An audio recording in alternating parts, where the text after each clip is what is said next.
सभी विद्यार्थियों का the English classroom YouTube channel में पुनः बहुत बहुत स्वागत है। तो फ्रेंड्स, हमारा टॉपिक चल रहा था synthesis of a simple sentence, जिसके अंदर हमने सबसे पहले किया था नंबर 1 पर प्रेजेंट पार्टिसिपल का प्रयोग करके, नंबर 2 पर परफेक्ट पार्टिसिपल का प्रयोग करके, और आज हमारा टॉपिक है synthesis of a simple sentence by using participles, जिसके अंदर है नंबर 3 पर बाय यूजिंग पास्ट पार्टिसिपल। हम पास्ट पार्टिसिपल का प्रयोग करते हुए सिंपल सेंटेंस बनाएंगे। तो अब हम स्टार्ट करते हैं आज की क्लास। तो पास्ट पार्टिसिपल का प्रयोग करके हम कैसे बनाते हैं सिंपल सेंटेंस, उसको हम उदाहरण द्वारा समझते हैं। तो सबसे पहले उदाहरण ले लेते हैं हम। Example number 1। एग्जाम्पल नंबर 1 है, लिखिए आप, I found my mobile. I found my mobile, मैंने अपना मोबाइल प्राप्त किया। It was lost. It was lost, जो कि खो गया था। आई फाउंड माई मोबाइल, मैंने अपना मोबाइल पाया, पास्ट सिंपल है। इट वॉज लॉस्ट, यह खो गया था। ओके, तो अब देखो, पास्ट पार्टिसिपल जो होता है इसमें वी थर्ड आती है, इसमें क्रिया की थर्ड फॉर्म आती है, और ये काम करता है एडजेक्टिव का। ये काम करता है एडजेक्टिव का। एडजेक्टिव किसे कहते हैं? एडजेक्टिव यानी कि विशेषण, जो संज्ञा या सर्वनाम की विशेषता बताते हैं, ऐसे शब्द विशेषण होते हैं। इंग्लिश में हम विशेषण को एडजेक्टिव्स कहते हैं। तो यहाँ पर एडजेक्टिव कौन सा है? इट वाज लॉस्ट, यह खोया हुआ था या ये खो गया था। तो यहाँ पर देखो, लॉस्ट जो है ये मोबाइल की विशेषता बता रहा है कि जो मोबाइल है वो खो गया था, मोबाइल के बारे में और अधिक इंफॉर्मेशन देता है। Adjectives are the words which add extra information about noun or pronoun. Noun या प्रोनाउन के बारे में अतिरिक्त सूचना देने वाले वर्ड्स, शब्द एडजेक्टिव्स कहलाते हैं। पार्ट्स ऑफ स्पीच का बहुत ही इंपॉर्टेंट टॉपिक है एडजेक्टिव्स। तो यहाँ पर आज हम इसको देखते हैं। अब है आई फाउंड माई मोबाइल, ये सेंटेंस फर्स्ट है। सेंटेंस फर्स्ट में ये फाउंड है, ये क्या है? टेंस्ड वर्ब है। ये क्या है? टेंस्ड वर्ब है। और यहाँ पर वाज, वाज क्या है? पास्ट सिंपल में वाज आती है, ठीक है ना। ये मुख्य क्रिया है, ये मुख्य क्रिया है, ये भी टेंस्ड वर्ब है। वाज के साथ एडजेक्टिव लगा हुआ है। लॉस्ट मैंने अभी बताया आपको, लॉस्ट जो है वो एडजेक्टिव है, तो वाज वर्ब के साथ में एडजेक्टिव लगा हुआ है, ठीक है ना। ये जो वाज है ये यहाँ पर मेन वर्ब है, बी का रूप है। कल मैंने बताया था कि बी के प्रेजेंट में 3 और पास्ट में 2 रूप होते हैं। एक बार पुनः मैं रिपीट कर देता हूँ। बी यानी होना, बी यानी होना, प्रेजेंट में हम होने को कहते हैं इज, इज यानी है। आर, आर यानी बहुवचन के लिए, और एम आई के लिए, ये प्रेजेंट में बी के रूप होते हैं। और पास्ट में बी के रूप होते हैं, ये तो है प्रेजेंट का, be in present tense, present tense के अंदर बी। अब पास्ट टेंस में बी क्या हो जाएगा? वॉज, वॉज यानी था एक वचन के लिए, और वर यानी थे बहुवचन के लिए। और वॉज और वर जो है वो बी के रूप होते हैं। इज, एम, आर ये भी बी के रूप होते हैं, ठीक है। तो बी के कुल 5 रूप होते हैं।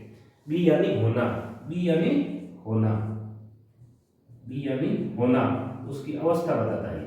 बी जो है वो होने की अवस्था बताता है, एग्जिस्टेंस बताता है, उसका अस्तित्व बताता है, ठीक है ना। स्टेट वर्ब है ये। अब ये वाक्य, इसका सिंथेसिस बनाना है। एग्जांपल 1 का सिंथेसिस बनाना है, तो सिंथेसिस हम बनाते हैं। सिंथेसिस करके हम इसका एक वाक्य बनाते हैं। तो एक वाक्य कैसे बनेगा? इसका हम पास्ट पार्टिसिपल का प्रयोग करेंगे। पास्ट पार्टिसिपल का प्रयोग कैसे करेंगे? I found my, I found my, यहां तक कॉमन है, देखो, आई फाउंड माई, इसका मतलब टेंस वर्ब जो है वो आ गई है, ये फाइनाइट वर्ब है। जो टेंस बताने वाली क्रिया होती है उसको हम फाइनाइट वर्ब बोलते हैं, उसको हम क्या बोलते हैं, फाइनाइट वर्ब्स। फाइनाइट वर्ब्स वो वर्ब्स होती है जो टेंसेस के बारे में बताती है, ठीक है।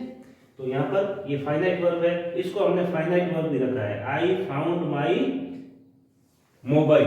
अब देखो मोबाइल है तो ये फर्स्ट सेंटेंस के अंदर आई फाउंड माई मोबाइल, मैंने अपना मोबाइल प्राप्त किया, और सेकंड सेंटेंस जितना भी है ये इट किसके लिए आया है, ये इट किसके लिए आया है, इट वाज लॉस्ट, वह खो गया था, यह खो गया था। तो इट यहाँ पर आई के लिए नहीं आया है, इट किसके लिए आया है, मोबाइल के लिए आया है। पिछले क्लास में हमने देखा था कि रमेश ऑब्जेक्ट था, तो यहाँ पर ये ऑब्जेक्ट है, देखो ये ऑब्जेक्ट है, तो इट किसके लिए आया है, इट ऑब्जेक्ट के लिए आया है। तो हमने यहाँ मान लो ऑब्जेक्ट है, तो ये जो इट के बाद वाला पूरा जो सेंटेंस है ये क्या कर रहा है, ये इस मोबाइल के बारे में बता रहा है, ये इस मोबाइल के बारे में एक्स्ट्रा सूचना दे रहा है, एक्स्ट्रा इंफॉर्मेशन ऐड कर रहा है, इसलिए ये एडजेक्टिव हो गया, ठीक है ना। ये फ्रेज जो है या ये लॉस्ट एडजेक्टिव है। तो आई फाइंड माई मोबाइल, अब मोबाइल कैसा था, मोबाइल लॉस्ट खोया हुआ था, तो यहाँ पर एडजेक्टिव का प्रयोग करेंगे, लॉस्ट मोबाइल, ठीक है। तो ये वाज किस में आ गया, इस फाउंड में आ गया, क्योंकि ये भी क्या है, ये भी पास्ट सिंपल टेंस है, सेकंड फॉर्म में फाइंड फाउंड फाउंड, तो ये पास्ट सिंपल है, ये पास्ट सिंपल टेंस है, और ये टेंस्ड वर्ब हो गई, क्योंकि एक टेंस्ड वर्ब हो गई तो फिर हम वाज लगा नहीं सकते, वाज भी पास्ट सिंपल में आता है, और सेकंड फॉर्म ये V2 है, second form of the verb, ये भी पास्ट सिंपल में आती है, तो दोनों का टेंस एक ही है, तो हमने इसका सिंथेसिस कर दिया, I found my lost mobile. तो ये जो प्रयोग हुआ है ये पास्ट पार्टिसिपल है, ये क्या है, पास्ट पार्टिसिपल का प्रयोग कर दिया हमने, पास्ट पार्टिसिपल मतलब थर्ड फॉर्म, तो हमने पास्ट पार्टिसिपल का प्रयोग करके इस वाक्य का सिंथेसिस ये बना दिया है, I found my lost mobile, मैंने अपना खोया हुआ मोबाइल प्राप्त किया, पाया, क्लियर। और इन दोनों के यही अर्थ निकल रहे, आई फाउंड माई मोबाइल, मैंने अपना मोबाइल प्राप्त किया या पाया, इट वाज लॉस्ट, जो कि खो गया था। तो कुल मिला के अर्थ सेम है। हमने इन दो फाइनाइट वर्ब को, दो टेंस बताने वाले वर्ब को, ये और ये सेंटेंस 1 है, ये सेंटेंस 2 है, ठीक है। तो हमने इन दोनों टेंस बताने वाली वर्ब्स को हमने एक कर दिया, एक टेंस बताने वाली रह गई और दूसरे का हमने प्रेजेंट पार्टिसिपल पास्ट पार्टिसिपल का प्रयोग यानी कि एडजेक्टिव का प्रयोग करके इसका सिंथेसिस कर दिया, क्लियर, ओके। इसका आप स्क्रीनशॉट ले लीजिए। अब हम नेक्स्ट एग्जांपल देखते हैं और अधिक समझ में आएगा आपको। चलिए एक बार इसका स्क्रीनशॉट ले लीजिए। चलिए अब हम देखते हैं नेक्स्ट एग्जांपल। नेक्स्ट एग्जांपल देखने से पहले एक नोट याद कर लो आप, एक नोट है, ध्यान रखने योग्य बिंदु है कि यदि सेकंड सेंटेंस में एडजेक्टिव फ्रेज हो तो वह संबंधित नाउन के बाद में आकर उस नाउन के बारे में अतिरिक्त जानकारी देता है। अब देखिए, एक तो होता है नाउन, नाउन मीन्स किसी का भी नाम, एक होता है एडजेक्टिव जो नाउन या प्रोनाउन की विशेषता बताता है, ठीक है। तो यहाँ पर देखो एडजेक्टिव होता है और एडजेक्टिव फ्रेज भी होता है। एडजेक्टिव का मतलब तो ये हो गया कि एक सिंगल वर्ड आएगा जो किसी नाउन की विशेषता बताएगा, वो वर्ड एडजेक्टिव होता है। अब फ्रेज यानी कि वाक्यांश, एक से अधिक वर्ड आकर वो पूरा जो वर्ड्स का सेट होता है, पूरा पैकेट होता है वर्ड्स का, वो फ्रेज कहलाता है। तो वो पूरा फ्रेज जो होता है, वर्ड्स का ग्रुप होता है, वो किसी एडजेक्टिव की तरह काम करे तो पूरे उस शब्द समूह को हम एडजेक्टिव फ्रेज कहते हैं, क्लियर। फ्रेज का मतलब हो गया एक से अधिक शब्दों का समूह जो एडजेक्टिव जैसा काम करे तो वो एडजेक्टिव फ्रेज हो गया। अगर एक से अधिक शब्दों का ग्रुप है और वो किसी नाउन का काम करे तो वो नाउन फ्रेज हो गया। यानी कि पार्ट्स ऑफ स्पीच के जिस प्रकार का काम वो वर्ड ग्रुप ऑफ वर्ड्स करते हैं, शब्दों का समूह जो है वो करता है, वैसा ही वो फ्रेज बन जाता है। अगर नाउन का काम करता है तो नाउन फ्रेज, एडजेक्टिव का काम करता है तो एडजेक्टिव फ्रेज, और एडवर्ब का काम करता है तो एडवर्ब फ्रेज। ओके, तो यहाँ पर अगर शब्दों का ऐसे समूह आ जाए जो एडजेक्टिव की तरह काम करे तो वो एडजेक्टिव फ्रेज होगा। तो जब एडजेक्टिव फ्रेज होगा तो फिर क्या होगा, फिर वो नाउन के बाद में आएगा।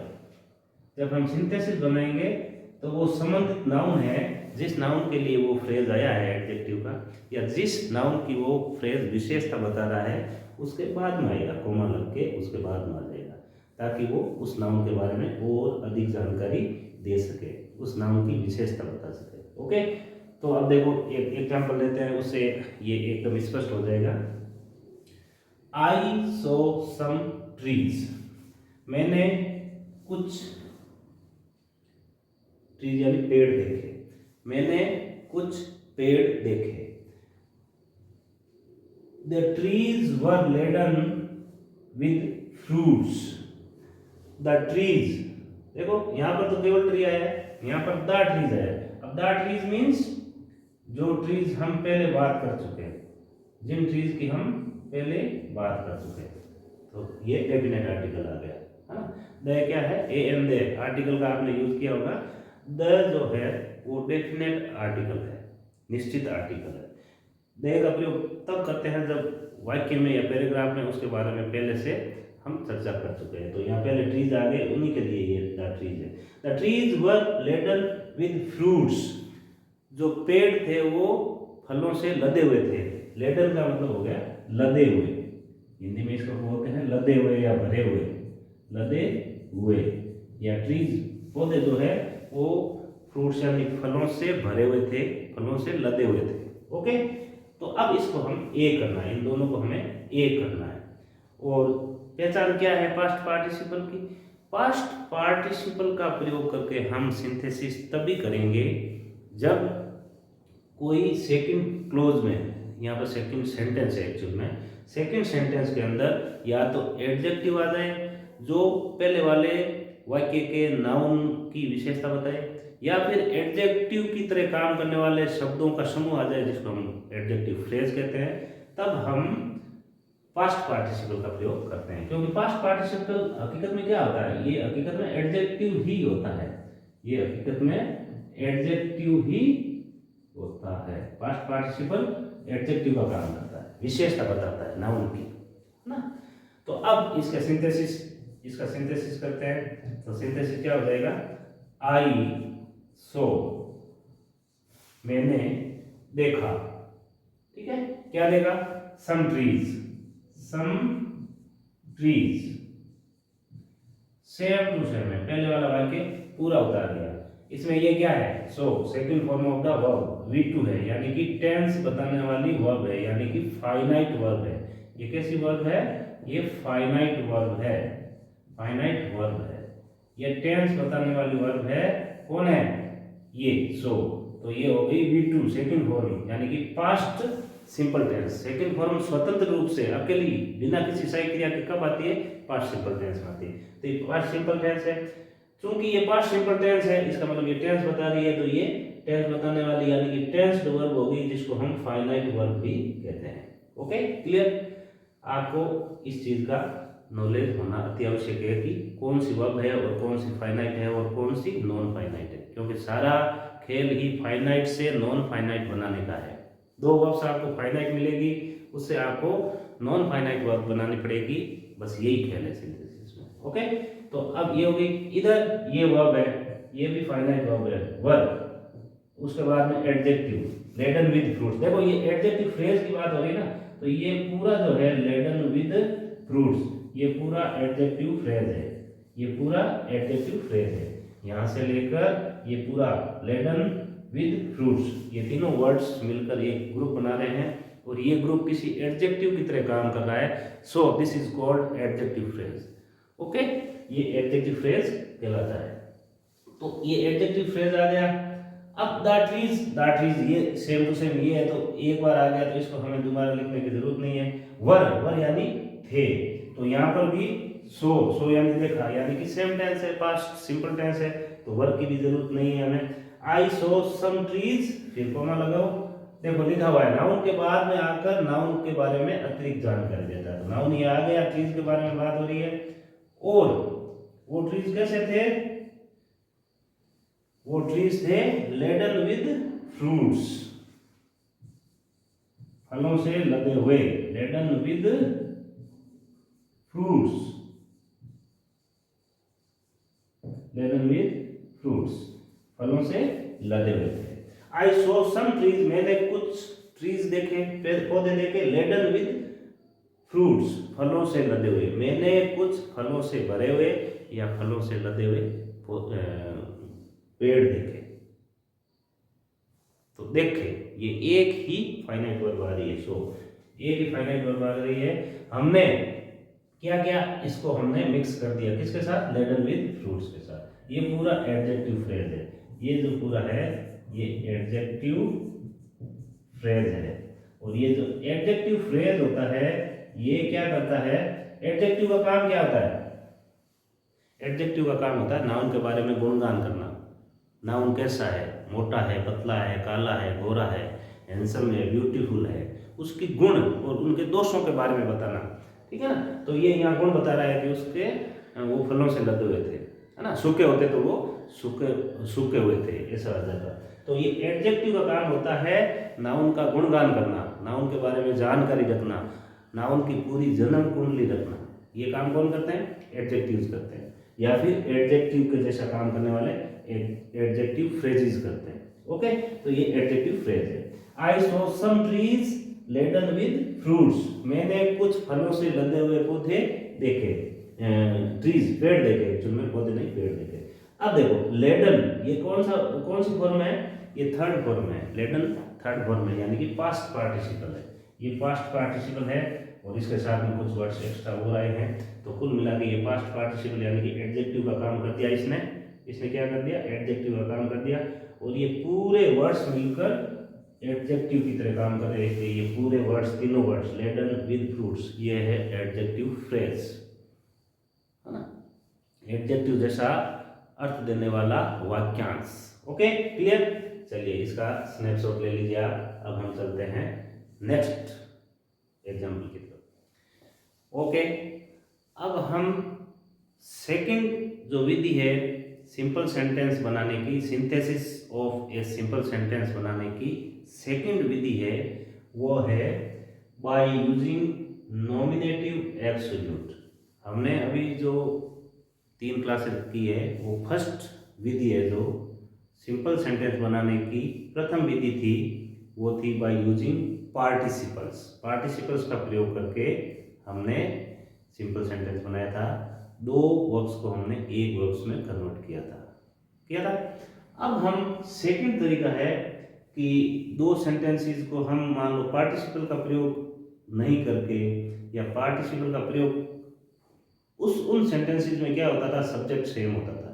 उन सेंटेंसेस में सब्जेक्ट सेम होता था, एक्शन 1 होता था, एक्शन 2 होता था, दोनों में या तो टाइम गैप होता था या फिर टाइम गैप 0 होता था, इस टाइप के। अब देखो मान लो सब्जेक्ट डिफरेंट है, सब्जेक्ट सेम नहीं है, उस सिचुएशन में हम सीधा प्रेजेंट पार्टिसिपल या पास्ट पार्टिसिपल का या परफेक्ट पार्टिसिपल का प्रयोग नहीं कर सकते हैं। उसके लिए थोड़ी सी अलग विधि है, उसमें हम नॉमिनेटिव एब्सोल्यूट का प्रयोग करते हैं। अब नॉमिनेटिव एब्सोल्यूट होता क्या है? हकीकत में सबसे पहले हम कोई चीज़ कर रहे हैं, किसी के बारे में हम बहुत डिटेल से पढ़ना चाह रहे हैं या जानकारी प्राप्त करना चाह रहे हैं, तो हमें ये मालूम होना चाहिए कि वो चीज़ है क्या, कहते किसे है। तो यहाँ पर सबसे पहला जो क्वेश्चन है वो है कि what is nominative absolute. Nominative absolute होता क्या है, किसको कहते हैं, फिर आगे हम चलेंगे।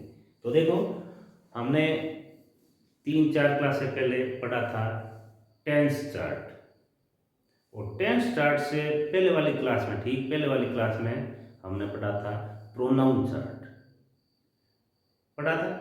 तो प्रोनाउन चार्ट के अंदर आपने पढ़ा होगा कि सबसे पहले हमने पढ़ा था पर्सन, हमने पढ़ा था पर्सन, फिर सेकंड कॉलम में पढ़ा था पर्सन हो गया यानी कि वचन, फिर सिंगुलर पर्सन के बाद में नंबर, सिंगुलर प्लूरल ऐसा पढ़ा था। नंबर यानी वचन। सेकंड कॉलम, सेकंड तो नहीं था, यहाँ सीरियल नंबर था फिर ये था, लेकिन फिलहाल सेकंड नंबर की बात कर रहा हूँ कि पहला कॉलम पर्सन का था, दूसरा नंबर का था। पर्सन यानी व्यक्ति और वचन यानी नंबर यानी वचन, ये सेकंड कॉलम था।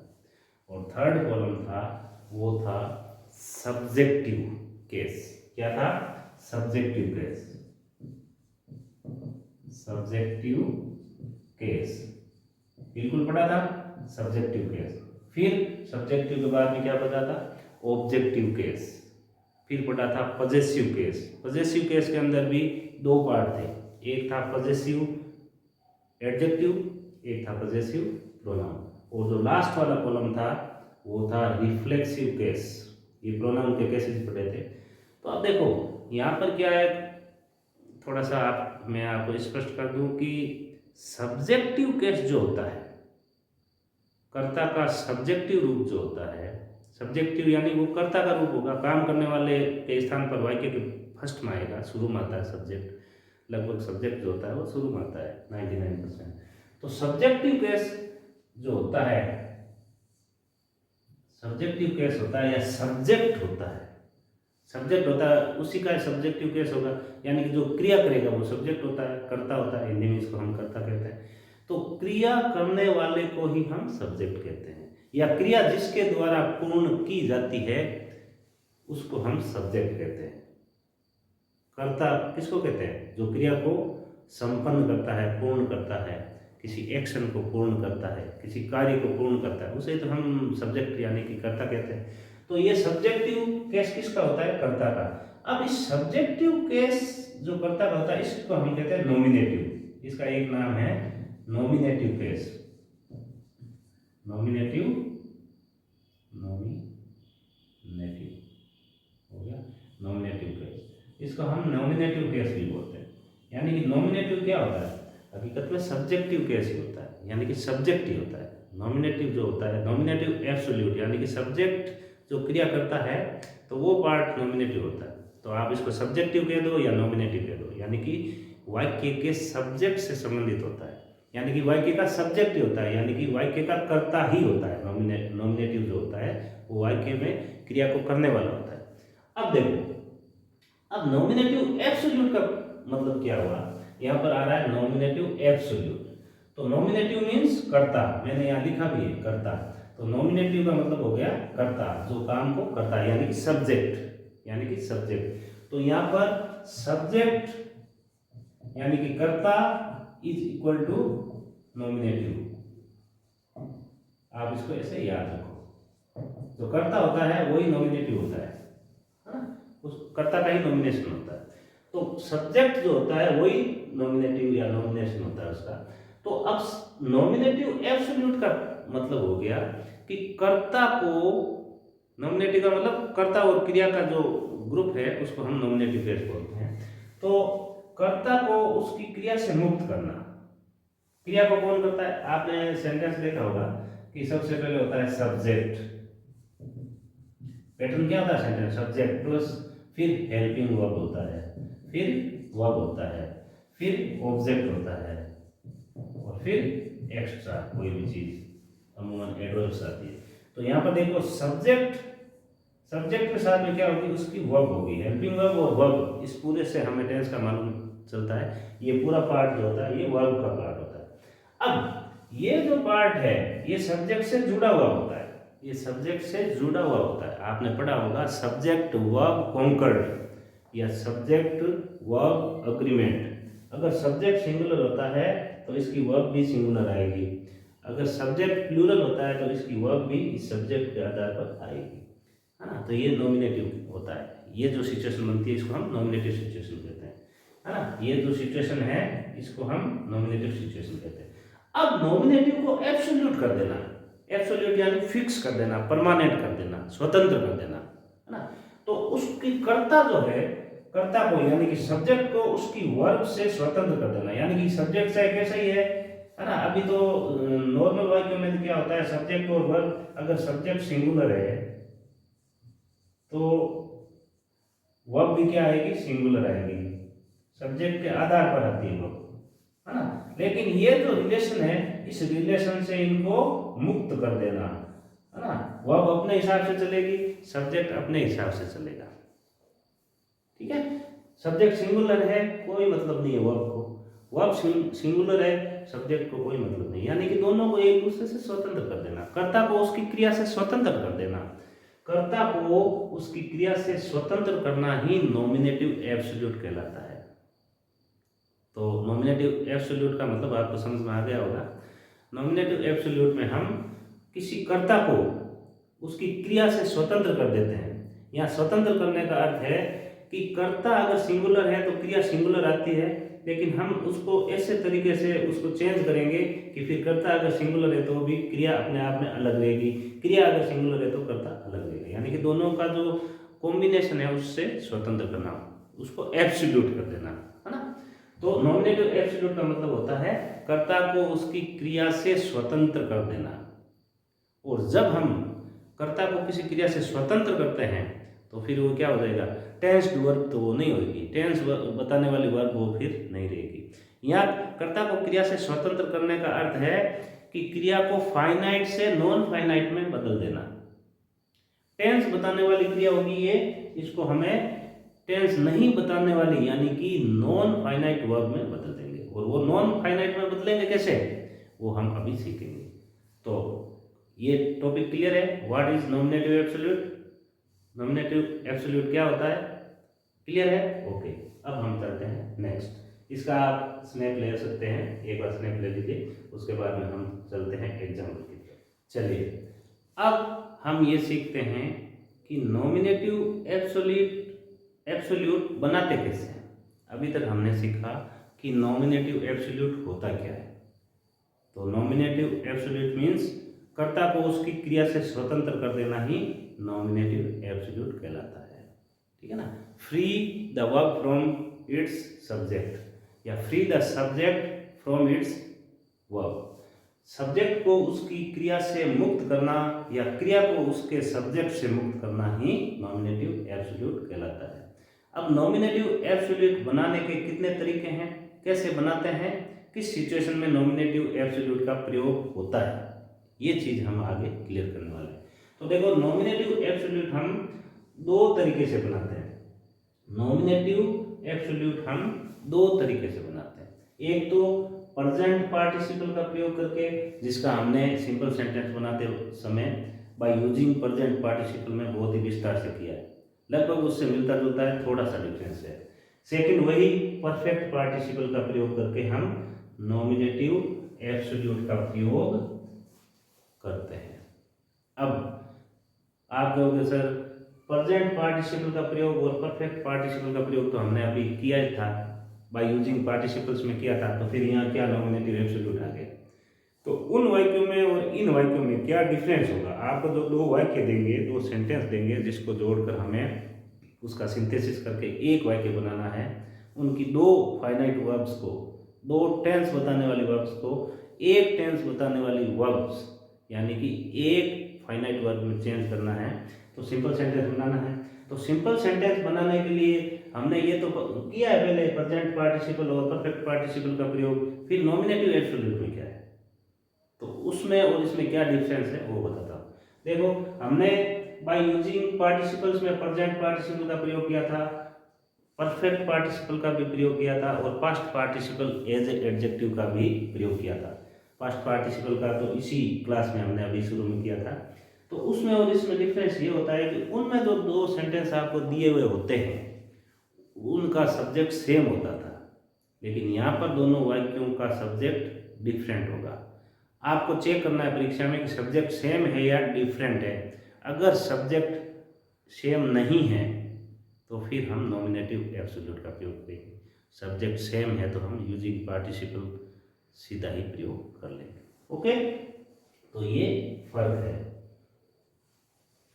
तो यहाँ पर क्या होगा, प्रेजेंट पार्टिसिपल का प्रयोग कब होगा, जब हम चेक करेंगे कि सेंटेंस जो 1 है उसका सब्जेक्ट यानी कि सेंटेंस 1 और 2 में सब्जेक्ट जो है वो डिफरेंट है, सेम नहीं है, सब्जेक्ट सेम नहीं है, सब्जेक्ट डिफरेंट है।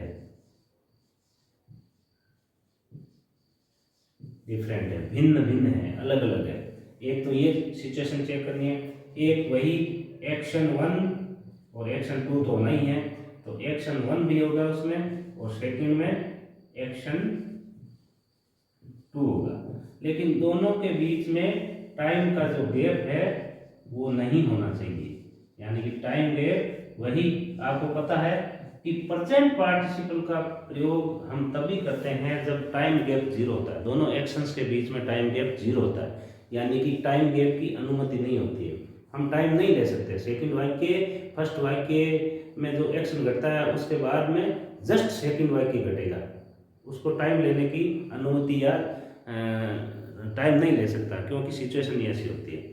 और अगर हम टाइम ले सकते हैं, टाइम गैप ले सकते हैं, उस कंडीशन में इसमें भी सब्जेक्ट क्या होगा, डिफरेंट होगा, डिफरेंट, मैं सीधे शॉर्टकट लिख रहा हूँ, DIFF, डिफरेंट, सब्जेक्ट डिफरेंट होगा। और एक्शन 1 और एक्शन 2 में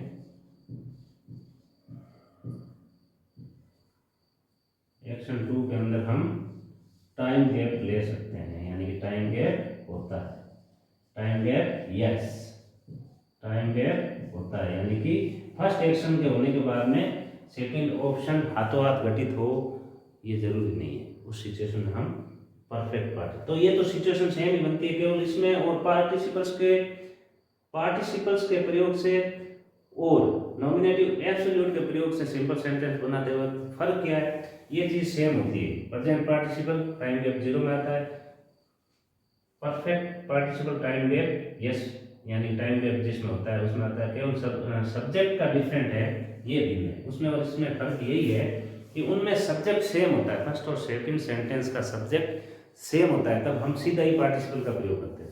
लेकिन अगर सब्जेक्ट दोनों में अलग अलग है, डिफरेंट है, भिन्न भिन्न है, उस सिचुएशन में हम बाय यूजिंग पार्टिसिपल्स का प्रयोग नहीं करके हम नॉमिनेटिव एब्सोल्यूट का प्रयोग करते हैं। हालांकि नॉमिनेटिव एब्सोल्यूट में भी हम प्रयोग प्रेजेंट पार्टिसिपल और परफेक्ट पार्टिसिपल का ही करते हैं, लेकिन इसके प्रयोग में और उसके प्रयोग में थोड़ा फर्क होता है। ओके, तो मेरे हिसाब से आपको ये चीज़ समझ में आ गई कि नॉमिनेटिव एब्सोल्यूट होता क्या है। नॉमिनेटिव एब्सोल्यूट का प्रयोग करने के लिए हम किसकी सहायता लेंगे, प्रेजेंट पार्टिसिपल की भी लेंगे और परफेक्ट पार्टिसिपल की भी लेंगे। तो इसको आप नोट कर लीजिए। अब हम इसका सिंटेक्स या इसका हम सूत्र लिखते हैं, जो एक फॉर्मूला है। मैं कोशिश करता हूँ आपको कि अंग्रेजी हालांकि लैंग्वेज है, इंग्लिश लैंग्वेज है, फिर भी मैं इसको मैथमेटिकल रूप में आपको पढ़ाने की कोशिश करता हूँ, ताकि आपको हर चीज़ सूत्र के हिसाब से, सिंटेक्स के हिसाब से समझ में आ जाए और आप ज़्यादा से ज़्यादा उसको लर्न कर सकें। तो आप इसको नोट कर लीजिए। हम फिर लिखते हैं, नॉमिनेटिव एब्सोल्यूट का सूत्र लिखते हैं।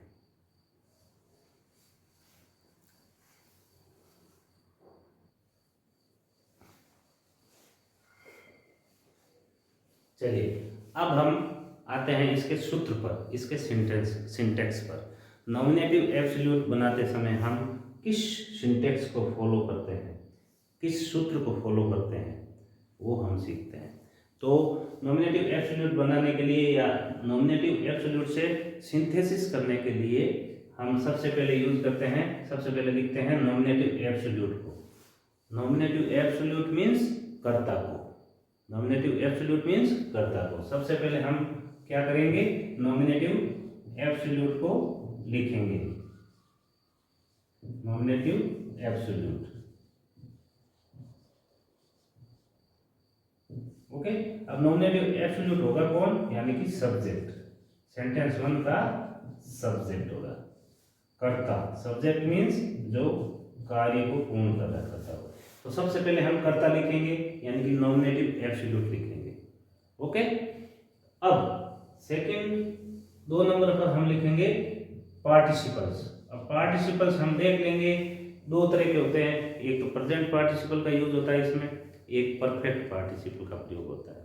अगर टाइम गैप 0 है तब प्रेजेंट पार्टिसिपल का प्रयोग हो जाएगा, और अगर टाइम गैप 0 नहीं है यानी कि टाइम गैप यस है तो फिर परफेक्ट पार्टिसिपल का प्रयोग हो जाएगा। ठीक है, ये 2 पार्टिसिपल्स लिख देता हूं मैं। इसमें नंबर 1 पर होगा प्रेजेंट पार्टिसिपल,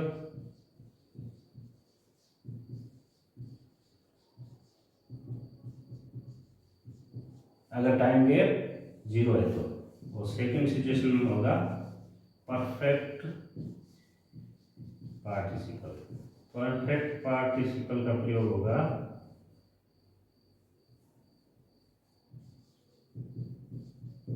उस सिचुएशन में जिस सिचुएशन में टाइम गैप यस होता है। ओके, तो ये पार्टिसिपल में है। पहले सब्जेक्ट लिख देंगे यानी कि नॉमिनेटिव एब्सोल्यूट लिख देंगे, उसके बाद में हम दोनों सेंटेंसेस को देख लेंगे। सेंटेंस 1 और 2 में अगर टाइम गैप है तो प्रेजेंट पार्टिसिपल का प्रयोग कर देंगे। प्रेजेंट पार्टिसिपल का मतलब सेंटेंस 1 की जो क्रिया है, जो वर्ब है, उसका हम आईएनजी फॉर्म बना देंगे। और परफेक्ट पार्टिसिपल का मतलब हैविंग के साथ क्रिया की थर्ड फॉर्म लगा देंगे, तो वो परफेक्ट पार्टिसिपल होता है। आपको बताया हुआ है प्रेजेंट पार्टिसिपल क्या होता है, किसी भी क्रिया के साथ, क्रिया के फर्स्ट फॉर्म के साथ आईएनजी लगा देंगे। और इसमें हैविंग, HAVING, हैविंग के साथ क्रिया की थर्ड फॉर्म लगा देंगे, तो फर्स्ट ये परफेक्ट पार्टिसिपल बन जाएगा। क्लियर। उसके बाद में रेस्ट सेंटेंस 1, ये करने के बाद, कर्ता लिखने के बाद और पार्टिसिपल लिखने के बाद में हमें रेस्ट सेंटेंस लिखना है 1, जो सेंटेंस 1 का बचा हुआ भाग है, शेष भाग है, उसको हम सेम टू सेम यहाँ लिख देंगे। और फिर सेंटेंस 2 को हम एज इट इज, जैसा सेंटेंस 2 है उसको हम उसके बाद लिख देंगे।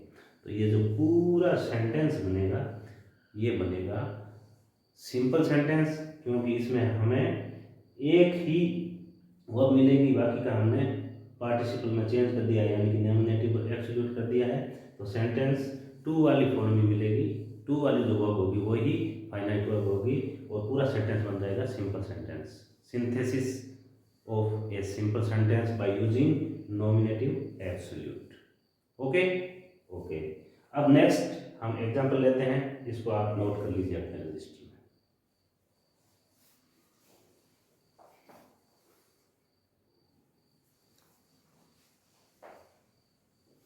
चलिए, अब हम नॉमिनेटिव एब्सोल्यूट के उदाहरण लेकर समझेंगे। उससे पहले एक थोड़ा सा टॉपिक मैं आपको और क्लेरिफाई करना चाहता हूँ कि नॉमिनेटिव एब्सोल्यूट में जो वाक्य आएंगे वो उनमें क्या रिलेशन होता है, क्या संबंध होता है। इसमें एक संबंध भी होता है, जैसे सेंटेंस 1 और सेंटेंस 2, इन दोनों में संबंध होता है, रिलेशन होता है आपस में। वो रिलेशन होता है कैजुअल रिलेशन, कोज रिजल्ट रिलेशन। ओके, तो कोज इसमें क्या होता है, इसमें जो वाक्य होंगे वो कोज और रिजल्ट रिलेशन वाले होंगे। ओके, सेंटेंस फर्स्ट और सेंटेंस सेकंड के बीच में जो रिलेशन होगा, जो संबंध होगा, वो कोज और रिजल्ट का होगा। ठीक है। अब कोज और रिजल्ट का रिलेशन कैसे होगा, देखिए सेंटेंस 1 जो होगा, आपको 2 सेंटेंस दिए होते हैं, कॉमन सी बात है, सिंथेसिस के अंदर कम से कम 2 सेंटेंस आपको देंगे, दोनों में अलग अलग वर्ब्स होगी, टेंस बताने वाली वर्ब्स होगी, उनमें से आपको एक सेंटेंस की वर्ब को फाइनाइट से नॉन फाइनाइट में चेंज करना है, बस यही काम होता है। तो अब देखिए सेंटेंस 1 होगा, सेंटेंस 2 होगा। सेंटेंस 1 जो होता है वो कारण होता है, वो क्या होता है, कारण वाला होगा।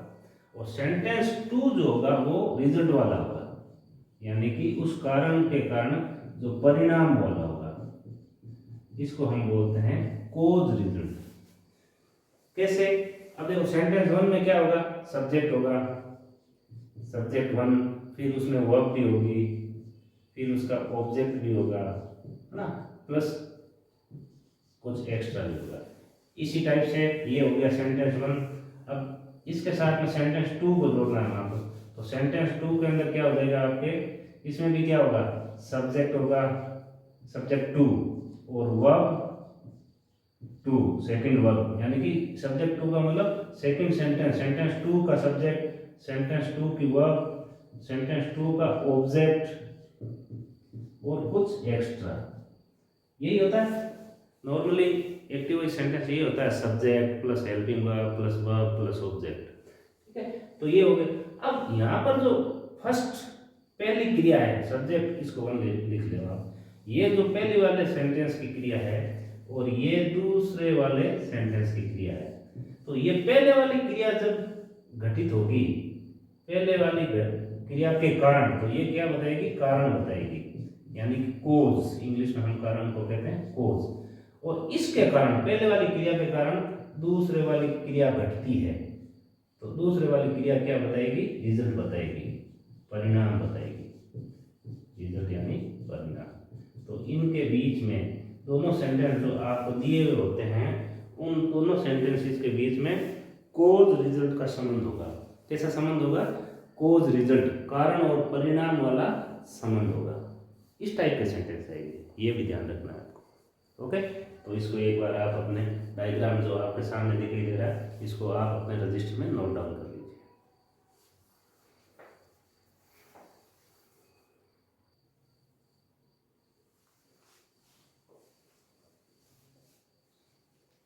चलिए, अब एक दो चीज़ें और हम नोट कर लेते हैं, उसके बाद में एग्जाम्पल को देखेंगे। अब नॉमिनेटिव एब्सोल्यूट से सिंथेसिस करते समय आपको ध्यान रखना है कि दोनों सेंटेंस फर्स्ट और सेंटेंस सेकंड के बीच में कोज रिजल्ट का रिलेशन होना चाहिए। जो सेंटेंस फर्स्ट है वो कारण बताना चाहिए, और जो सेकंड सेंटेंस है वो फर्स्ट के कारण जो परिणाम होता है उसके सापेक्ष होगा। यानी कि पहला कारण बताएगा और उस कारण का परिणाम दूसरा वाला सेंटेंस बताएगा। अब एक चीज़ जो नोट करने लायक थी, आपके लिए नोट करने लायक थी, उसको मैंने लिखा है कि कारण बताने वाले सेंटेंस को नॉमिनेटिव एब्सोल्यूट में बदलते हैं। क्लियर? जो सेंटेंस कोज बताएगा, सेकंड सेंटेंस यानी कि परिणाम का कोज होगा, उसको हम नॉमिनेटिव एब्सोल्यूट में चेंज कर देते हैं, उसकी क्रिया को हम नॉमिनेटिव एब्सोल्यूट में चेंज कर देते हैं। कारण बताने वाले सेंटेंस पर अटैक करना है आपको क्या ध्यान रखना है? कारण बताने वाले सेंटेंस को पकड़ना है, उस पर अटैक करना है, और अटैक करके उसके कर्ता को उसकी क्रिया से स्वतंत्र कर देना है, उसको नॉमिनेटिव एब्सोल्यूट कर देना है। ओके, तो क्लियर है? अब देखते हैं अपन एग्जाम्पल नंबर फर्स्ट, ताकि हमें और अच्छी तरीके से ये टॉपिक समझ में आ जाए। The sun set in the west, सूर्य पश्चिम में अस्त हुआ, या सूरज पश्चिम में डूबा, अस्त हुआ या डूबा। The stars came up in the sky, सितारे, स्टार्स यानी सितारे या तारे आकाश के अंदर उदय हो गए या एपियर हो गए, प्रकट हो गए, है ना? केम अप यानी कि आना, प्रकट होना। तो ये है। अब कारण क्या है? कारण ये है कि जो सन है वो सेट होता है, वो अस्त होता है इन द वेस्ट एक्स्ट्रा चीज होगी। एक कारण ये है, कारण क्या है? देखो, स्टार्स के आने का कारण क्या है? सन का अस्त होना, सेट होना, यानी कि सूर्य का अस्त होना स्टार्स का आकाश में प्रकट होने का कारण है। अगर सूर्य अस्त नहीं होता तो क्या स्टार्स दिखाई देते? स्टार्स तो पहले से थे, वो दिखाई नहीं देते। तो अगर सूर्य अस्त नहीं होता तो स्टार्स प्रकट नहीं होते। इसका मतलब स्टार्स के प्रकट होने का, तारों के प्रकट होने का कारण क्या है? आसमान में आने का कारण क्या है? सूर्य का अस्त होना। अगर सूर्य अस्त होता है तभी तारे दिखाई देते हैं, सूर्य अगर अस्त नहीं होता है तब तक तारे नहीं दिखाई देते। तो पहला कारण हो गया कि वो अस्त हुआ तभी स्टार्स दिखे। तो ये सेट यानी कि अस्त होना, ये क्या हो गया? कोज यानी कि कारण हो गया, है ना? और इस कारण के परिणाम स्वरूप क्या परिणाम हुआ? परिणाम ये हुआ कि स्टार्स जो है वो came up in the sky, stars आकाश में आ गए, प्रकट हो गए, है ना? तो इसका सिंथेसिस बनाते हैं। इसका सिंथेसिस कैसे बनेगा आपको बताया हुआ था। सबसे पहले करते हैं हम नॉमिनेटिव एब्सोल्यूट, सूत्र बताया हुआ है आपको, जस्ट पहले बताया मैंने। सबसे पहले क्या लिखते हैं, एक बार पुनः लिखा देता हूँ, नॉमिनेटिव एब्सोल्यूट। नॉमिनेटिव एब्सोल्यूट के बाद में क्या लिखते हैं? उसके बाद में लिखते हैं हम पार्टिसिपल्स। पार्टिसिपल्स के बाद में हम लिखते हैं, क्या लिखते हैं? रेस्ट सेंटेंस, यानी कि सेंटेंस फर्स्ट का जो रेस्ट पार्ट है, rest part of the sentence first. Sentence first कौन सा? जिसका हम नॉमिनेटिव एब्सोल्यूट बनाने जा रहे हैं। उसके बाद में as it is sentence number second. ये फॉर्मूला था, ये क्या था? यही तो सूत्र था। इसके द्वारा ये हम नॉमिनेटिव एब्सोल्यूट का प्रयोग करते हैं। तो नॉमिनेटिव एब्सोल्यूट का प्रयोग करते वक्त इस सूत्र को आपको ध्यान रखना है, इस सूत्र के हिसाब से चलना है। तो नॉमिनेटिव एब्सोल्यूट कौन है? नॉमिनेटिव यानी कि कर्ता। Nominative absolute means first sentence का कर्ता। कौन है कर्ता? कारण वाला कर्ता, तो सन है। तो यहाँ पर इसका आंसर हो जाएगा द सन। ये हो गया नॉमिनेटिव एब्सोल्यूट। ठीक है, अब देखो हमें पार्टिसिपल का प्रयोग तो करना है, लेकिन यहाँ पर सिचुएशन ये बन रही है कि पार्टिसिपल कौन सा यूज होगा, प्रेजेंट पार्टिसिपल होगा या परफेक्ट पार्टिसिपल होगा। तो देख लीजिए टाइम गैप है क्या। The sun set in the sky, सूर्य वेस्ट, इसका नहीं है यहाँ पर वेस्ट है, सूर्य पश्चिम से अस्त हुआ और तारे आकाश से निकला। तो ऐसा थोड़ी है जैसे सूर्य एकदम से अस्त हो गया और अस्त होते ही हाथों तारे बाहर निकले। पहले सूर्य धीरे धीरे अस्त हुआ, फिर अंधेरा हुआ, फिर धीरे धीरे अंधेरा होने के कारण तारे धीरे धीरे टिमटिमाने लगे, फिर एकदम स्पष्ट दिखाई देने लगे। तो इसमें कार्य एकदम से अचानक नहीं होता, इसलिए हम इसमें कौन सा नॉमिनेटिव एब्सोल्यूट का प्रयोग करेंगे? इसमें हम परफेक्ट नॉमिनेटिव, परफेक्ट जो है अपना परफेक्ट पार्टिसिपल का प्रयोग करके हम नॉमिनेटिव एब्सोल्यूट का प्रयोग करेंगे, क्योंकि इसमें टाइम गैप है। ठीक है, तो अब कैसे करेंगे? लिखो the sun having set. Perfect participle में हैविंग प्लस थर्ड फॉर्म आती है, सेट सेट सेट। ठीक है, द सन हैविंग सेट, ये बन गया पार्टिसिपल का प्रयोग करके। नॉमिनेटिव एब्सोल्यूट ये हो गया और पार्टिसिपल ये हो गया। अब रेस्ट सेंटेंस कौन सा बचा? सेट तक आ गया, इन द वेस्ट बचा। तो ये क्या हो जाएगा? In the west, in the west. ये से rest part of the sentence हो गया। फिर कॉमा लगा लीजिए। फिर क्या हुआ? Same to same. The stars, second sentence को सेम टू सेम चिपका दो। द स्टार्स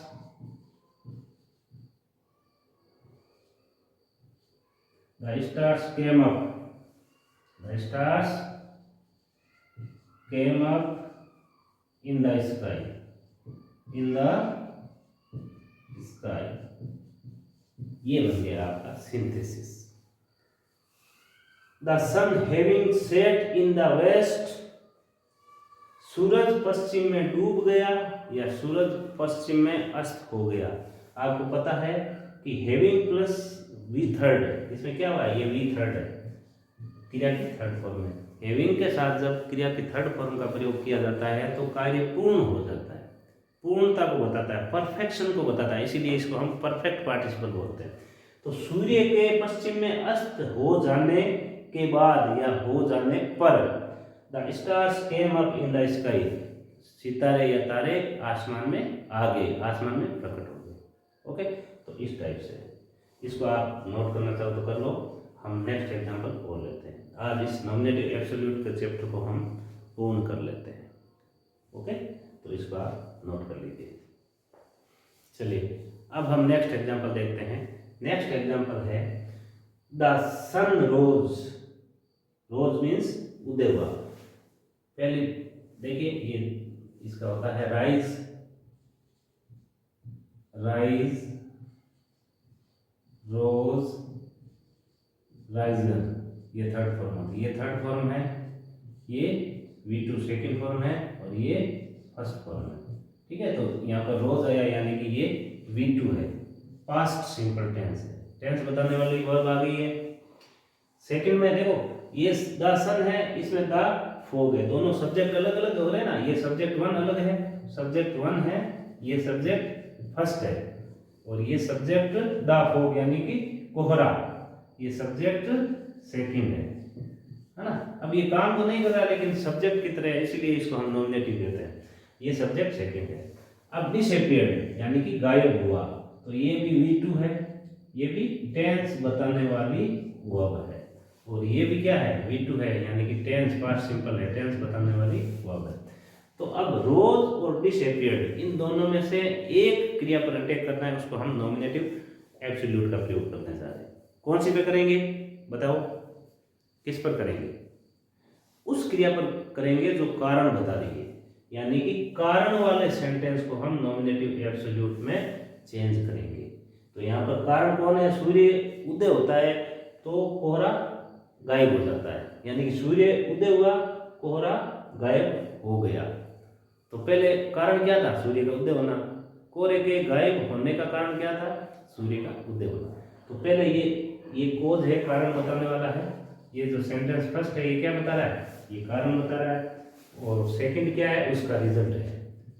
ये तो कारण है, सेंटेंस फर्स्ट कारण है, और इस कारण के परिणाम स्वरूप ये रिजल्ट यानी कि परिणाम है। ये इनमें संबंध है।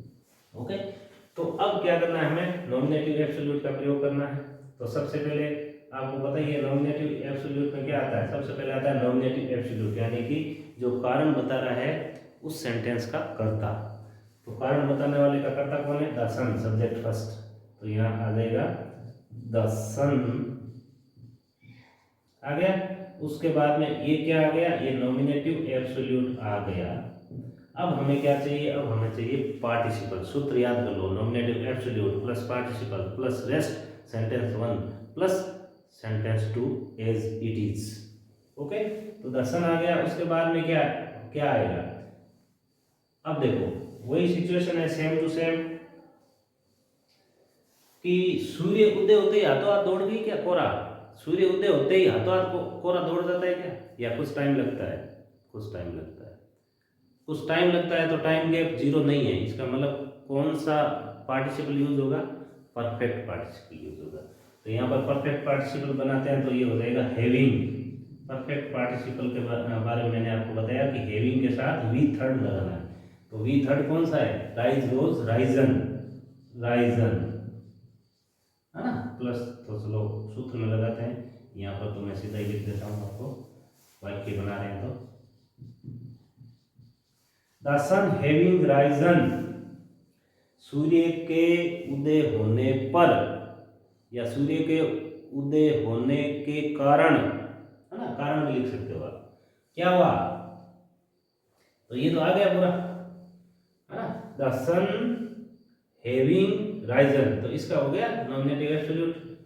इसका नॉमिनेटिव एब्सोल्यूट के बाद में ये क्या हो गया? पार्टिसिपल हो गया। कौन सा?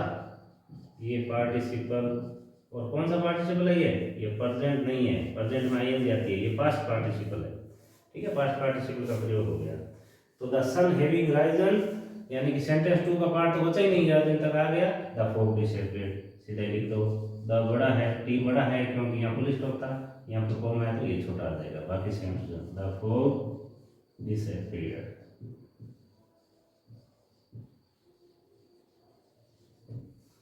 हिंदी क्या बन जाएगी इसका? सूर्य या सूरज के उदय